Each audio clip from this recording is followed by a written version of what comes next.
If you grew up being called the problem child, the troublemaker, the black sheep, the one who never seemed to fit, who always stirred things up, who just wouldn't get with the program, this video is for you.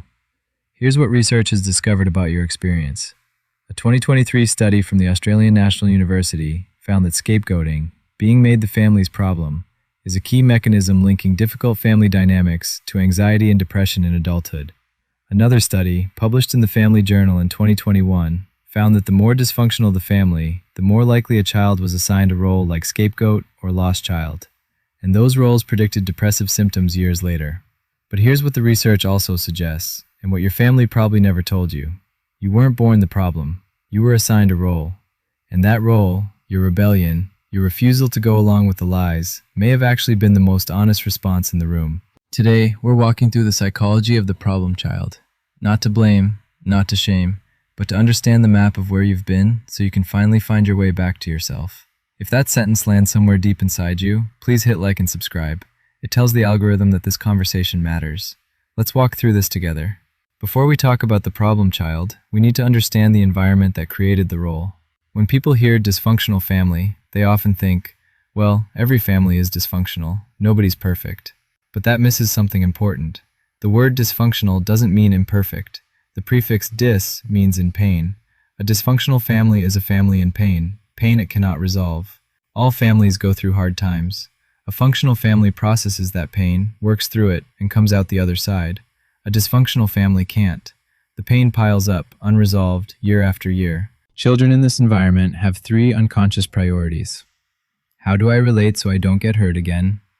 What can I do to help this family? How do I get my needs met here? The answers shape the roles children adopt, and one of the most misunderstood is the problem child. In a family where pain can't be spoken, where everyone pretends things are fine, someone usually refuses to play along. That someone is often the problem child. Here's what no one told you about that role. You were often the only one being honest.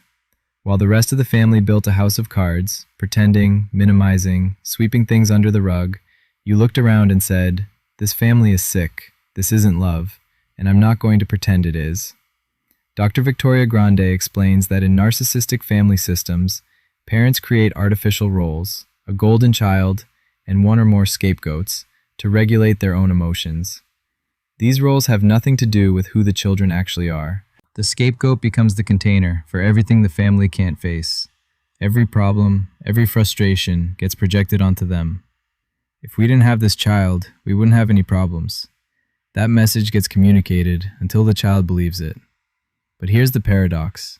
The scapegoat is often giving voice to what everyone else is afraid to say. They become the emotional truth teller in a system built on lies. And for that honesty, they're exiled. Research on high sensitivity, pioneered by Dr. Elaine Aron, shows that about 15 to 20% of the population processes stimuli more deeply. They notice more, they feel more.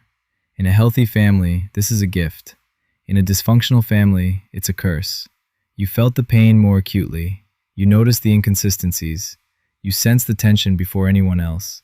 And you weren't willing to turn a blind eye. But here's the tragedy. To survive that pain, you had to harden. To rebel, you had to build walls. To keep going, you had to shut down the very sensitivity that made you see clearly. By your teens, you may have trained yourself not to feel at all. You became the bad boy or bad girl, not because that was who you were, but because it was the only identity that made sense. Psychologist Dr. Craig Malkin writes that when children are assigned negative roles, they grow into them, not because the role fits, but because it's the only mirror they're given. This is the quiet violence of family scapegoating. It shapes how you see yourself for decades. Here's where things get complicated.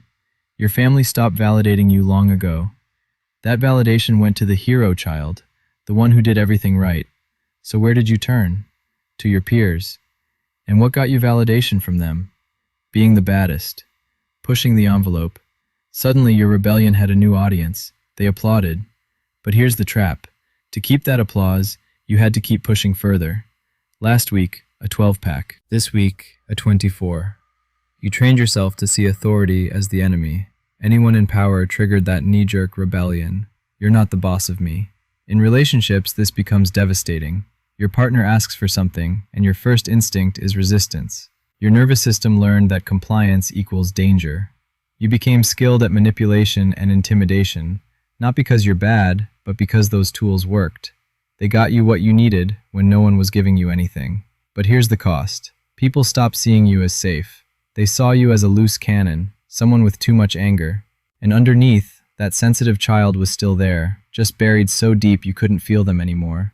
There's a term for this, the rebel without a cause syndrome. The rebellion started as a refusal to accept a sick family system, but over time it became automatic. You're not rebelling against injustice anymore. You're rebelling against anything that feels like control, even when that control would actually help you. So what happens when the problem child grows up? You carry these patterns into adult relationships. You're attracted to people who need fixing, or people who are just as bad as you are. Bad girls are drawn to bad boys, and bad boys to bad girls.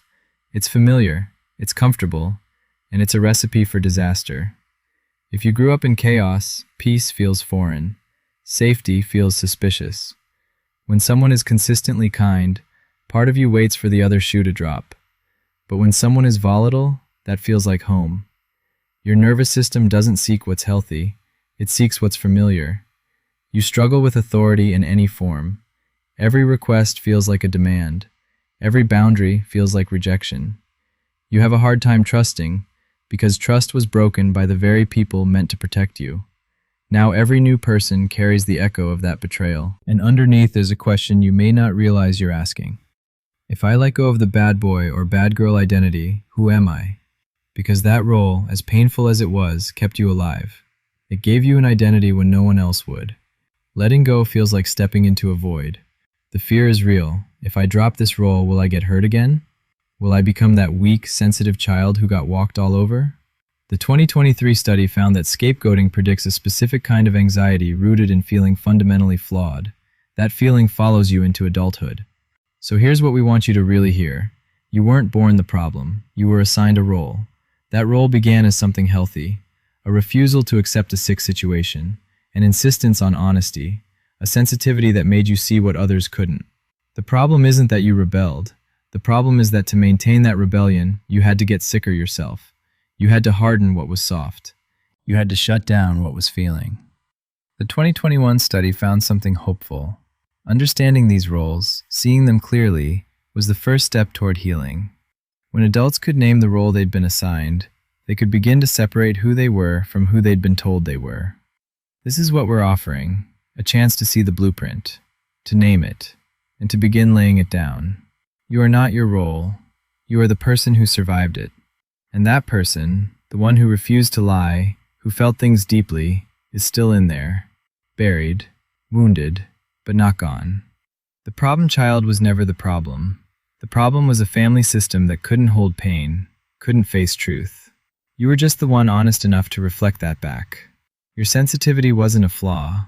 It was a radar system that picked up what everyone else was pretending not to see. That signal was real. It deserved to be heard. So where do you go from here? Not to becoming who your family wanted, not to someone else's definition of good, but to becoming you, the you that existed before the roles were assigned. The first step is simple, but not easy. Notice without judgment. When that rebellious knee-jerk reaction shows up, whisper, "Ah, there's my old role. It's trying to protect me. Thank you. But I'm an adult now. I can choose differently." When you're attracted to someone familiar in all the wrong ways, ask, "Am I choosing connection or replaying an old script?" When you feel the urge to push people away, ask, "Is this what I want or what I learned?" And most importantly, start letting yourself feel again. Not all at once, gently. A memory, a tear, a moment of tenderness you usually push away.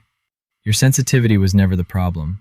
It was your greatest gift, buried under years of survival. It's time to let it breathe. Here's a practical exercise. This week, set aside 5 minutes a day to check in with your body. Not to change anything, just to notice. Where's there tightness? Numbness? What happens to your breath when you think about your childhood? Your body has been carrying this story. It needs you to notice. It needs you to come back. Healing isn't about becoming someone new. It's about returning to someone old, the person you were before the world told you who you had to be. That person is still there. They've been waiting. When you reconnect, something shifts. The rebellion softens. The anger finds its true target. The sensitivity becomes a gift again. You realize you weren't too much. You were exactly enough. You were just in a family that couldn't hold all of you. The path forward. 1. Grieve what you didn't get. The safety, the validation, the unconditional love. It's okay to mourn. 2. Separate their story from your truth. Their labels aren't your identity. You define who you are now. 3. Find safe relationships to practice being real. One trusted friend, a therapist, someone who can hold your vulnerability. 4. Reclaim your sensitivity as strength. It allows you to connect deeply, to care genuinely. These are gifts. You weren't born the problem. You were assigned a role. And roles can be rewritten. The chapter you're in now, you're the author. If this video met you where you are, please consider subscribing. We're walking this path together. You are not your role. You are the one who survived it. And you are allowed to heal. We'll see you in the next video.